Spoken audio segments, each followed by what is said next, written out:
अतिशय प्रचंड लाडका जावई आहे मी माझ्या पर्सनल लाईफ मध्ये. एक खूप मोठ्या फॅमिलीची मी निगडीत गेलोय, जुडला गेलोय, त्यामुळे लोकांच्या अपेक्षा असतात.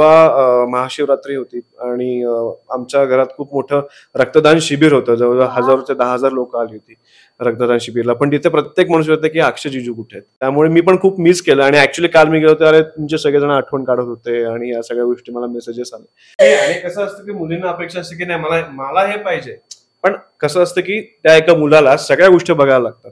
एकच गोष्ट धरून बसली तर त्या सगळ्या गोष्टी काय होतील. आलं सगळं रिअल आता बाहेर येतं. पर्सनल लाईफचं म्हणशील तर अख्ख्या फॅमिलीचीच नजर काढायला हवी. कारण की काय असतं की कुणाचं सुख बघवत नसतं किंवा बऱ्याच गोष्टी तुम्हाला जेलसी म्हणून येतात. त्यामुळे असं वाटतं की कांदा मिरची किंवा कांदा लिंबू जवळ घेऊनच जायचं. लिंबू मिरची बघ एवढा जायफळ. तू म्हणालीस ना जुने टी शर्ट, एक मला दिसली माझ्या घरची पडकी सगळी खाली फक्त टी शर्ट आहेत जुने. अगदीच जर डायरेक्ट बेल वाजली तर जे सामान एका कोपऱ्यात जातं त्याच्यावर चादर बिदर ते दिसू नये वगैरे हे सगळं होतं. आमच्या इथे म्हणजे माझ्या घरी आले की मटणाचा बेत असतो, मटण भाकरी. आणि सासूरवाडीत गेलो की तिकडे साजूक तुपातलं जेवण. ते माझी वाईफ व्हेजिटेरियन आहे, माझ्या सासूसासरे व्हेजिटेरियन, त्यामुळे तिकडे मस्त व्हेज जेवण असतं. आजीचं घर माझ्या वसईला आहे आणि मोठं घर आहे, म्हणजे वाडा आहे. बापरे. हो. आणि आमच्याकडे ऍक्च्युअल आम्ही एकत्र कुटुंब पद्धती आहे तिथे. वाडा म्हणजे तिथे खरं तर आजूबाजूला पण आमचे चुलत काका वगैरे आजूबाजूलाच राहतात. त्यामुळे गणपती, दिवाळी सगळं मोठ्या प्रमाणात असतं. नमस्कार मंडळी, मी नेहा प्रभू तुम्हा सगळ्यांचं मनापासून स्वागत करते मीडिया टॉक मराठीवर. घरोघरी मातीच्या चुली या येऊ घातलेल्या मालिकेच्या निमित्ताने रणदिवेंचे जावई आणि लाडकी लेक माझ्या सोबत आहे. कसे आहात? मस्त मजेत. बरं, आत्ताच आम्ही ढेपेवाड्यामध्ये आलोय कारण की 10वी अॅनिव्हर्सरी होती, तर त्यामुळे तर इथे आल्यानंतर पहिल्यांदाच मी तरी पहिल्यांदा आले. छान वरपून जेवलोय, सुस्ती यायला लागली आहे.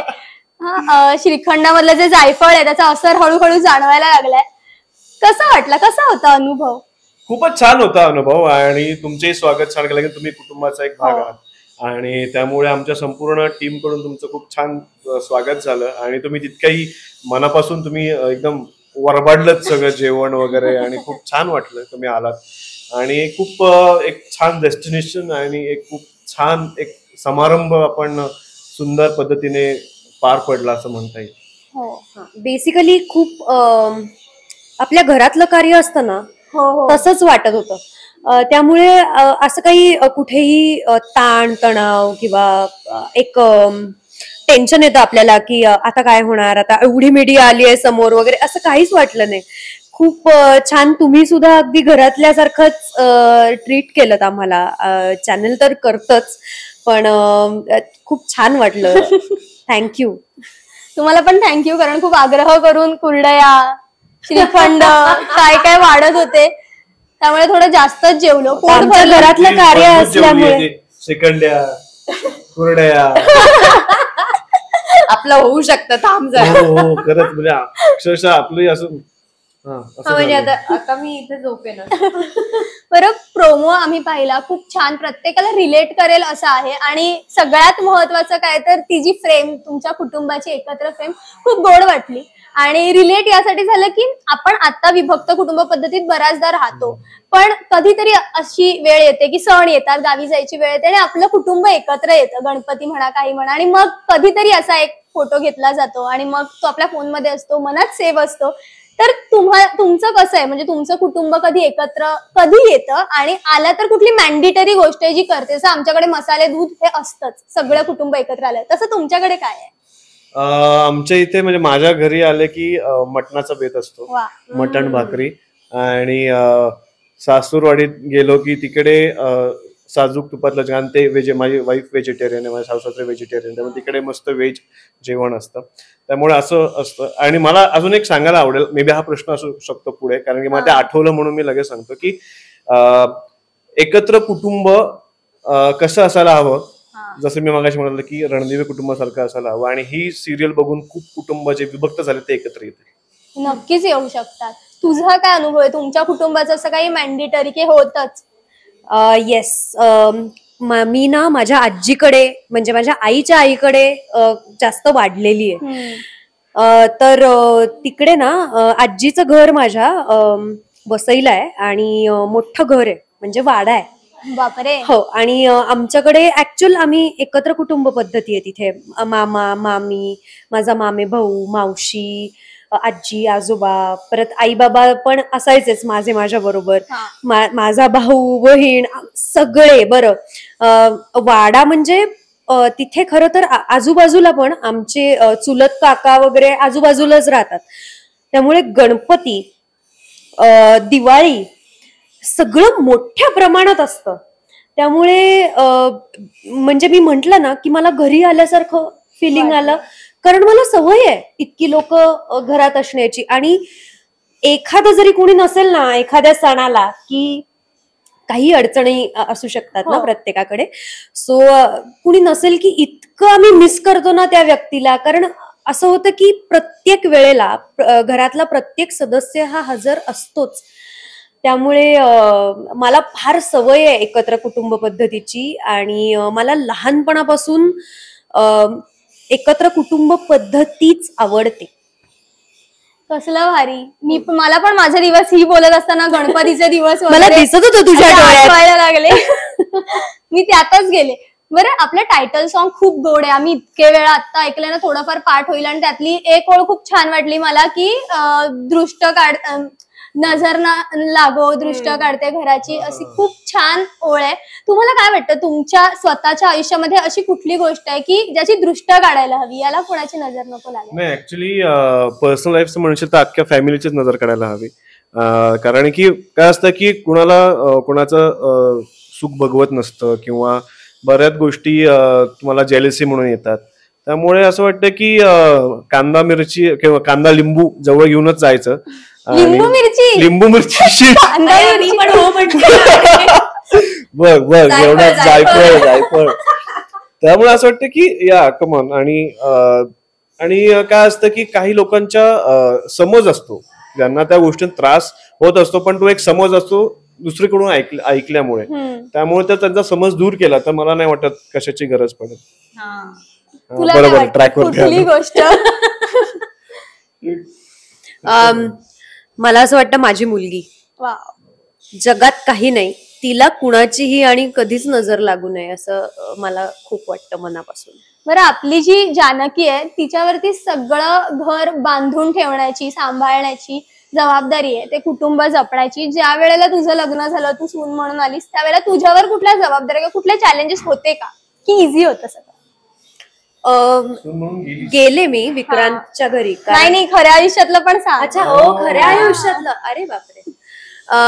खऱ्या आयुष्यात बेसिकली आमच्याकडे ओपन फॅमिली असल्यामुळे ओपन माइंडेड आहेत सगळे. त्यामुळे असं काही कधी वेळ नाही आली काही खूप जबाबदारी घ्यायची वगैरे. आणि आजकाल जबाबदाऱ्या सगळेच वाटून घेतात. असं होत नाही जनरली की एखाद्यावरच सगळी जबाबदारी आहे असं. सो असं जानकी सारखं झालं नाही. जानकीला हौस आहे जबाबदारी घ्यायची, आणि ती खूप प्रेमाने घेते जबाबदारी. बरं, कसा आहे रणदिवेंचा जावई, कसा आहे आणि कशी आहे त्यांची लेक, काय सांगायला? लेकीबद्दल सांगतो, ते जावयांबद्दल हे भारी आहे, एकमेकांबद्दल नाही. कारण की ती काय असतं की घरात खूप प्रेम असलं की एक पॉझिटिव्हनेस येतो, थोडी जेलस फॅक्टर असतो. आणि कसं कामात थोडं बिझी असलं की थोडं दुर्लक्ष होतं फॅमिलीवरती, तो त्रास होतो फॅमिलीला. सो नक्कीच तो एक तशी बायको दाखवली गेलेली आहे. पण तिला नवऱ्याचं तिच्यावरती खूप प्रचंड प्रेम आहे, तिचंही नवऱ्यावरती खूप प्रचंड प्रेम आहे. आणि ती खूप कारण संस्कारी आहे.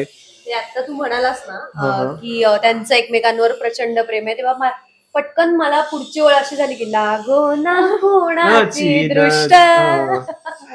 कारण की प्रत्येक शब्द जो आहे या सिरियलच्या टायटल ट्रॅक मध्ये किंवा या डायलॉग्स मध्ये ते आपल्या कुटुंबामध्ये घडणाऱ्या गोष्टी आहेत. त्यामुळे ही कौटुंबिक मालिका प्रचंड लोकांना आवडणारी आहे, आवडेल, खात्री आहे याची.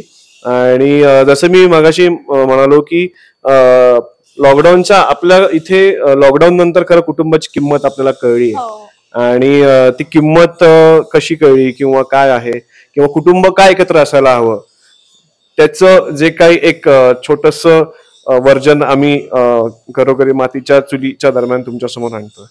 कसं आहे रणदिवेंचा जावई विक्रांत हा खूप प्रेमळ आणि गोड प्रचंड वर्कहॉलिक असा आहे. सो बेसिकली ना सगळ्याचं मिक्सचर आहे. जसा एखाद्या मुलीला नवरा हवा तसा. सो त्यामुळे ना असं जनरली कोणत्याही मुलामध्ये सगळ्या गोष्टी नाही ना मिळू शकत. सो जरा जास्त प्रेम आहे तिचं त्याच्यावर. त्याचंही आहे पण तिला वाटत नाही. आणि कसं असतं की मुलींना अपेक्षा असते की नाही मला हे पाहिजे पण कसं असतं की त्या एका मुलाला सगळ्या गोष्टी बघायला लागतात. एकच गोष्ट धरून बसली तर त्या सगळ्या गोष्टी काय होतील. आलं सगळ्या रिअल आता बाहेर येत. माझ्या मनात स्वानुभवावरून असं कंसात आलेलं पण ठीक आहे. बरं आता तेच विचारायचं होतं की जावई पण तर तू सिरियल मध्ये पण अनुभवतोयस आणि खऱ्या आयुष्यात तर ऑफकोर्स आहेस.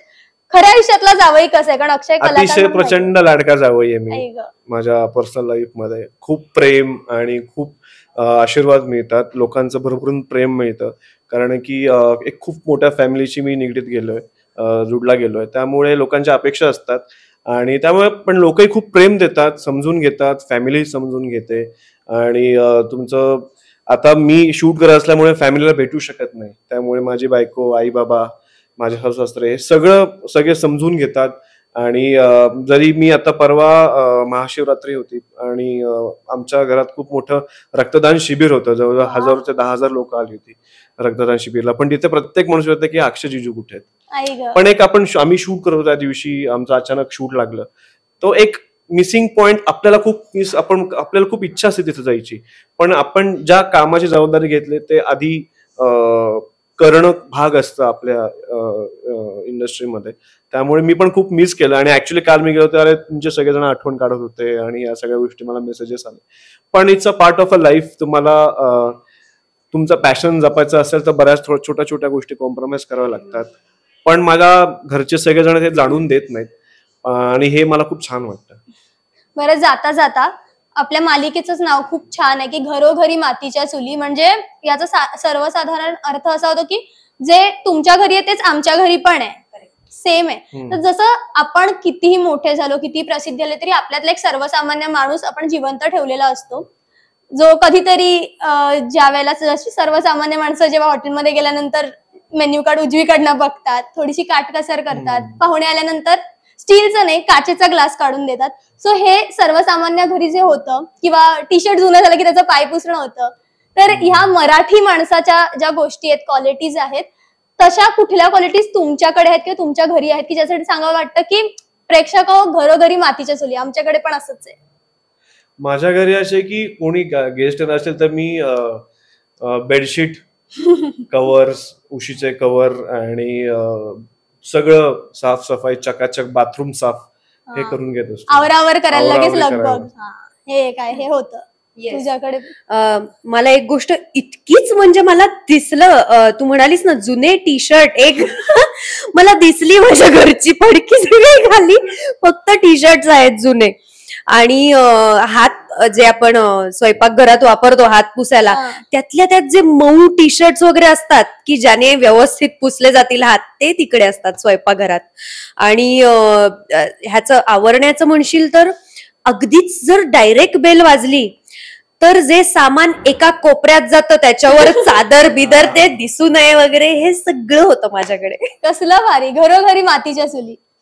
ती छान. मला वाटतं जाता जाता प्रेक्षकांना तुम्ही आवाहन करावं. ते पाहणारच आहेत पण तरीही एक औपचारिकता म्हणून.